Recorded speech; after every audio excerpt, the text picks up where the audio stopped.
everyone, this is Kylie and welcome to part 1 of a 3-part video series on social media for lead generation.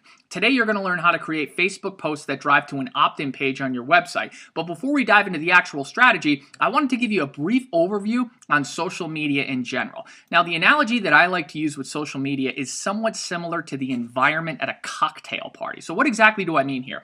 If you've ever been to a cocktail party or business function, then you know that most people are interacting with one another and having a good time. Now, if you were to start hammering these people with your business pitch, it probably wouldn't go over too well. Why? Because cocktail parties are supposed to be fun and entertaining. Sure, there's nothing inherently wrong with developing a rapport with a potential prospect or customer, but if you're constantly using cocktail parties as your own little personal pitching platform, then you're going to experience some level of friction with the people around you. So guess what? That same mindset needs to be implemented into your social media regimen. Whenever you create content on social, you don't want to be invasive or pushy. If you use too many direct calls to action, such as download your free report or get your video series here, it can cause friction amongst your fans, which you definitely don't want. Remember that people on social media enjoy free content and they want to be helped, but more importantly, they want to have fun and do the things that they ultimately care about. Now, it's important to understand that each social media platform presents a different experience to its users. And if you want to deliver value to your fans, then you need to craft your message within the unique framework of each platform. If you permeate your social channels with the same message across every single website, then you're sort of missing the point, all right? If you want your content to resonate with your fans on social media, then you need to be cognizant of the different behaviors of each platform. So for today's tutorial, we're going to focus specifically on leveraging Facebook to generate leads into your business. Now, from a paid advertising standpoint, Facebook definitely has the most comprehensive data out of any social website. But if you want to build an engaged following, then you need to make sure that your content provides value to your fans. If you're gradually moving them towards their goals, then they're inevitably going to want to learn more from you.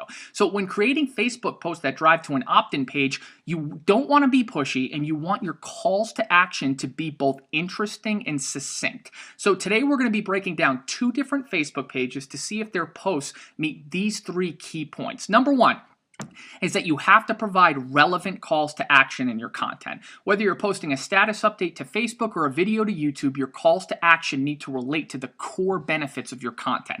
If you have a Facebook page that specializes in home body weight workouts, then you probably shouldn't direct your fans to a squeeze page about supplements because there's a disconnect. Instead, you should focus on satisfying your users with quality, relevant content.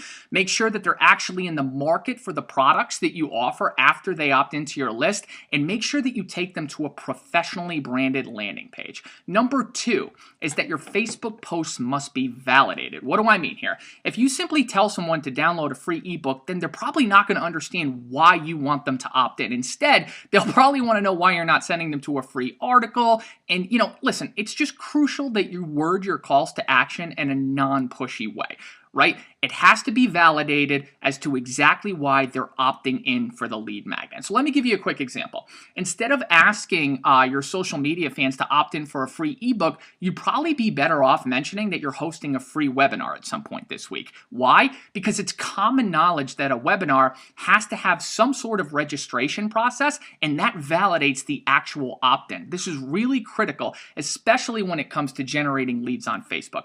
And finally, does your landing page have consistency with your copy, okay? Meaning, is it consistent with the page that they just clicked on? When somebody clicks on your Facebook post, it should bring them to a page that has a similar headline, body copy, bullet points, along with the friendly professional call to action.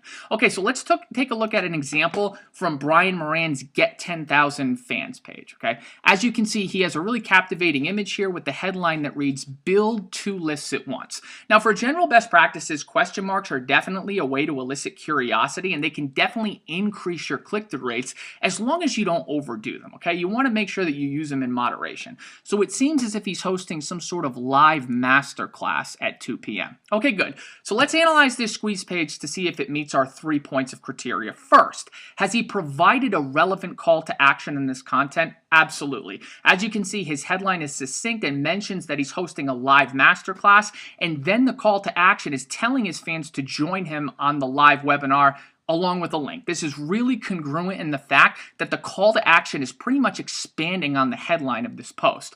Second, has he validated this call to action from his Facebook post? So if we click on the link, let's see where it takes us. Okay, yes, without a doubt. Just like the example I mentioned before, Brian's hosting a webinar which requires you to register beforehand, okay? This isn't going to raise any red flags with his fans because he's giving them the opportunity to interact with them live. He also mentions that there are limited seats available, so they have to reserve their spot beforehand. Right? Okay, very non-pushy, and if anything, this actually comes across as if he's trying to give value. All right. And last, is his landing page coherent with the content in the post? You betcha. In fact, he's literally using the same exact headline here, saying that he's going to teach his audience how to build 2 lists at the same time. The body copy is very similar, and it just lets them know the date and time. And yep, even the calls to action are the same. He's given them the option to register. So overall, this is a great example of how you can generate leads on Facebook by creating relevant content that appeals to the core needs of your audience. Brian did a great job providing relevant calls to action. He also validated this post in the fact that he's giving a webinar, and his landing page is literally an extension of his Facebook post. As a result, he'll be converting a bunch of fans into prospects and eventually a bunch of prospects into long-term customers. Okay, so for our next example, we're going to check out one of Hillary Clinton's Facebook posts here. Now, just to reiterate, the dialogue of Facebook and social media is applicable to both personal and business brands. As you can see, Hillary's offering a free bumper sticker, and she's even asking her fans where to send it, okay? So off the bat, number one, is she providing relevant calls to action in her content? I suppose so. You can see here that she has some image that says, get your free sticker today. Okay, the image doesn't really stand out here, or the text, I should say. And it's also encouraging her fans to sign up. But notice there's no link and there's no mention of a click. If I were managing Hillary's Facebook page, I'd probably alter the text here to say something along the lines of, click here to get your free bumper sticker, and then I'd actually provide a link for them to click on, okay? Okay, so next, is this Facebook post validated? So let's click on the post and see where it takes us. All right, so as you can see, she's not really validating the free bumper sticker that she was giving away on the initial post. In fact, I don't see anything about the bumper sticker on the top half of the page. The post said that we were going to get a free bumper sticker sent to our house, and now I'm seeing multiple headlines that say join the campaign. Now she wants us to donate. Okay, there's clearly a disconnect here, right? I see no place where I can put in my address to get the free bumper sticker. It's only asking for my zip code here. Also, standard best practices for any type of landing page, you always want to put the image of the lead magnet along with the web form and the button above the fold of the page. The header image alone on this page is literally taking up half the page here, okay? So I would suggest putting an image of the bumper sticker, probably on the right-hand side, and then asking for the email address and the home address. This would definitely give some validation, because if you're getting any type of physical product delivered to you, it's standard to provide both your email address and your home address. And last, is this landing page consistent with the initial post on Facebook?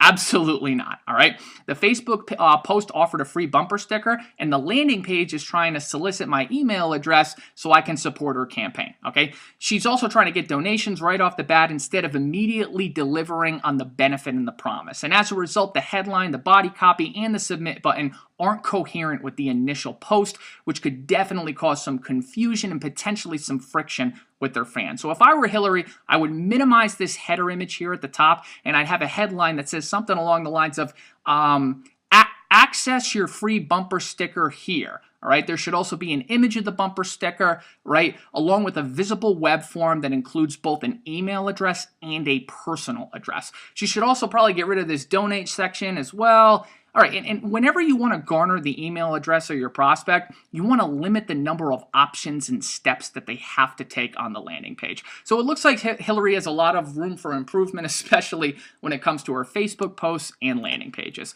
Okay, so that's all for today's video. Thanks for watching, and while there are thousands of places online to learn about marketing. We here at CLV Boost focus specifically on marketing automation, marketing optimization, and email marketing. If you haven't already, visit clvboost.com to download our free guide of 5 plug-and-play strategies to attract and convert more leads and subscribers into your business. And if you've enjoyed today's video and want to get the latest in our marketing breakdowns, be sure to subscribe and like this video below. Happy marketing, my friends, and I'll catch you in the next CLV Boost tutorial.